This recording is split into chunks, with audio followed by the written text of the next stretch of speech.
my new favorite hat, by the way. I wish you could feel how soft it is. It's so soft, it's like a hug for my head. Anyway, hello.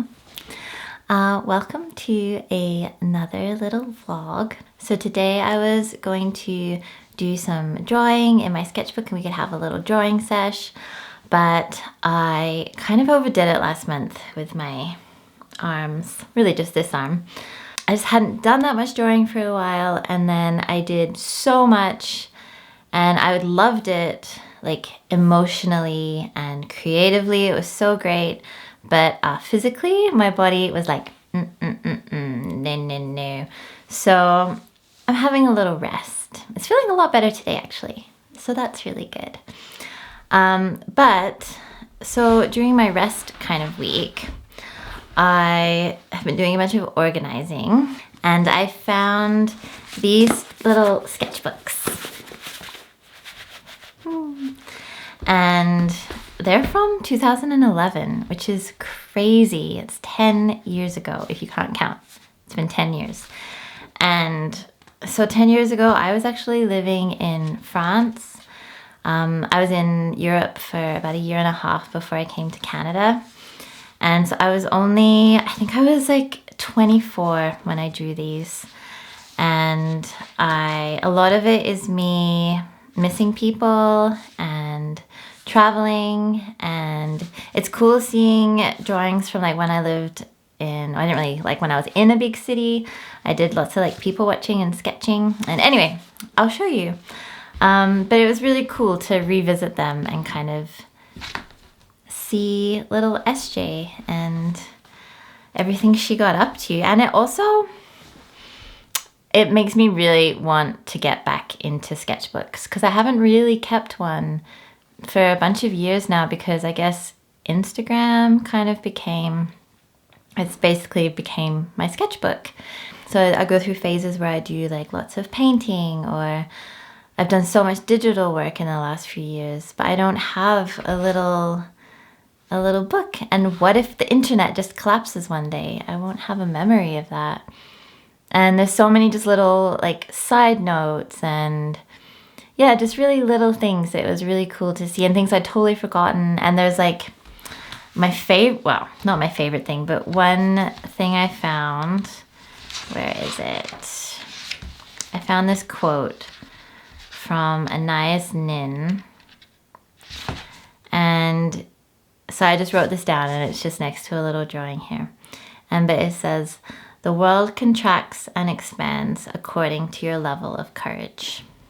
And I thought that was really cool. And especially because at the time, the world, I was all by myself so much of the time.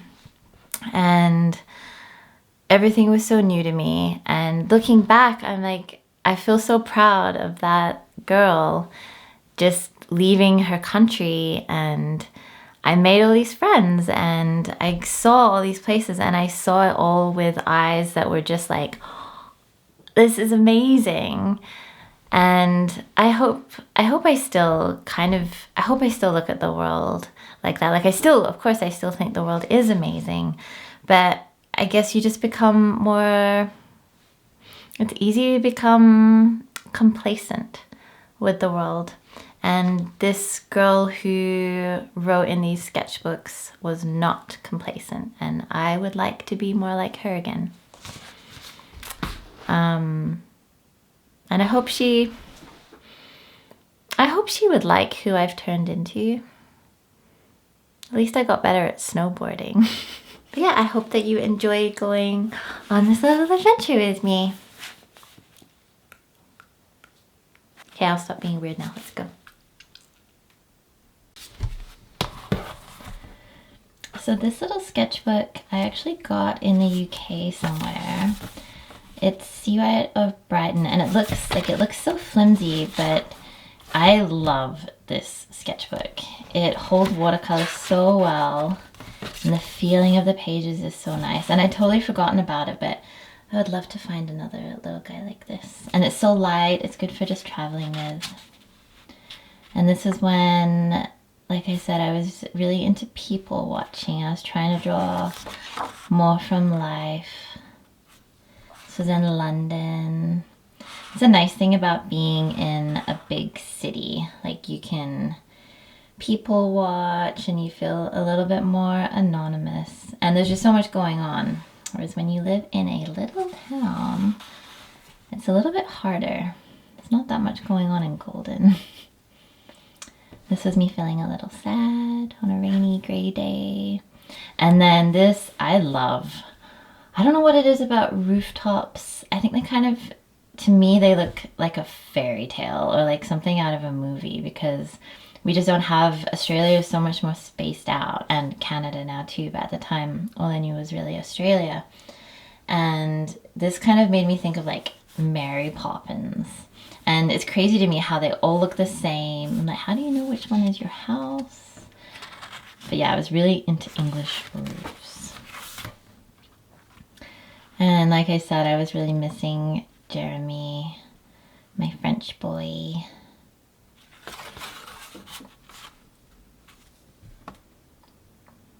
And then I like how loose I was with my line work and with watercolors. I think I'd like to get back into this looser kind of style. It's funny how looking back you kind of see how you've changed, and I've definitely tried to get more refined, I guess. Some more little landscapes. I really had a thing for sheep on this trip. My parents came to visit Europe when I was living over there, and so this trip was with them. We went to Stonehenge, which I always imagined Stonehenge to be this super magical place, which it still was, but what they don't show you in all those things is like all the tourists everywhere, which totally included us. Like I don't set myself apart from that, but it definitely makes it very different when there's all these people walking around with cameras. And yeah, that was funny, but that was really cool to actually see that. And then this was taken in Le Coq, I think it says, but this is where some of the second Harry Potter movie was filmed. And that's like the Abbey. There's some scenes where Harry's walking along. And so that felt very magical to me. I don't know if you know, but I love Harry Potter. And then this is me missing Jeremy again. And I've done some kind of reincarnations of this drawing in the future. And with little signposts of not kind of depicting being a little lost or not knowing which way to go. And this was based on, this is a real pie that we made that actually looked even more beautiful than this. And I like how here I've done like the line work, but then it's kind of loose with the watercolor. Like I like the mix here of sort of realism and comic work as well.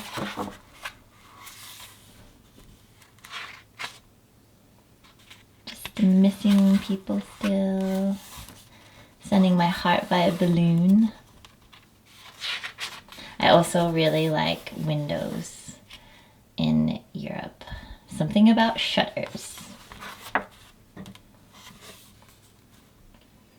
And this drawing, I mean, I was cold, I think, which is where it first came from, and also my sheep theme. But it's really funny because I've actually redrawn this, and I totally forgotten about this drawing itself. But last year I think I did a little comic about asking, except it's a sheep asking for its wool to be made into a rainbow sweater, and then the sheep is wearing the sweater again, and then it's not cold anymore. But it's funny that sheep have become a recurring theme of my life. And this was a sketch I did in Beatrix Potter's garden, which I think is pretty cool.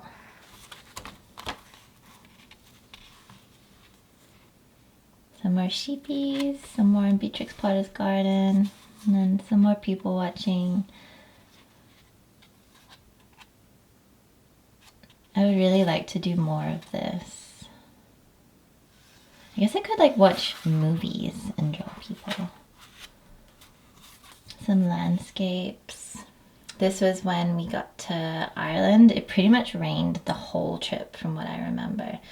But it was so moody and beautiful. And I also had a thing for trying to draw music.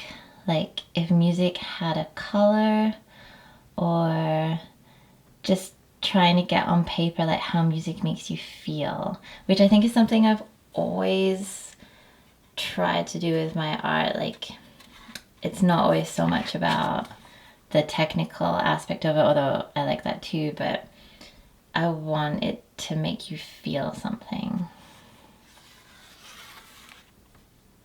And this was a sort of poem I did for Jeremy, and there are clouds moving across the sky and they look like elephants migrating to far away, and I will ask them if they see you to please tell you that I love you and I will be home soon. That was pretty sentimental.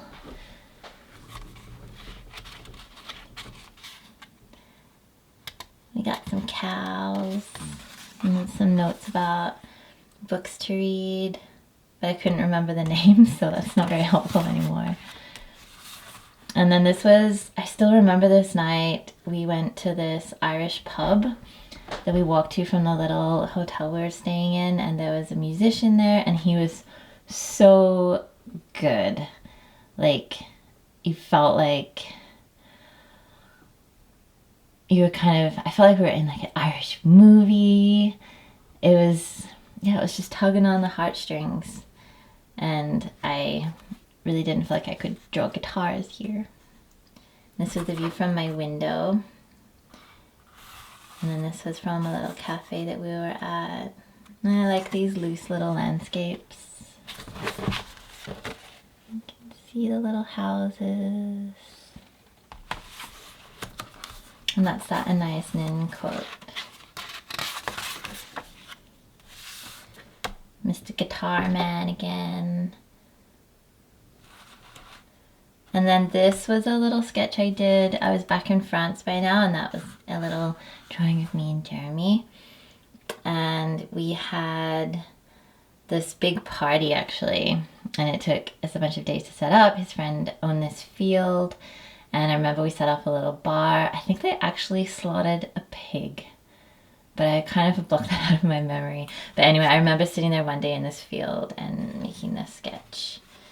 And yeah, I really like the super loose line work and the colors. And drawing just like a little, it's not a full landscape, like it's just a little snippet of where we were. Some more people watching, some life drawing. Drawing some apples. That's with watercolors still. And like, look how well this paper holds it, and it's, oh, how do I get one of these again? Yeah, that's that little guy. Bye bye. It's cool looking back on that. Hello. So it is the next day and I'm just editing the video right now, and it's starting to get long, and so I've decided to just keep it as one sketchbook for now, or else we'll be here all day. So yeah, I hope that you enjoyed it, and it was super interesting to look at my past self and like the things that mattered to me, but also like seeing how my style has changed and being inspired by how I used to draw, which is kind of cool. And I think the biggest thing for me is maybe to go back, not go back to, but try to find that simplicity again.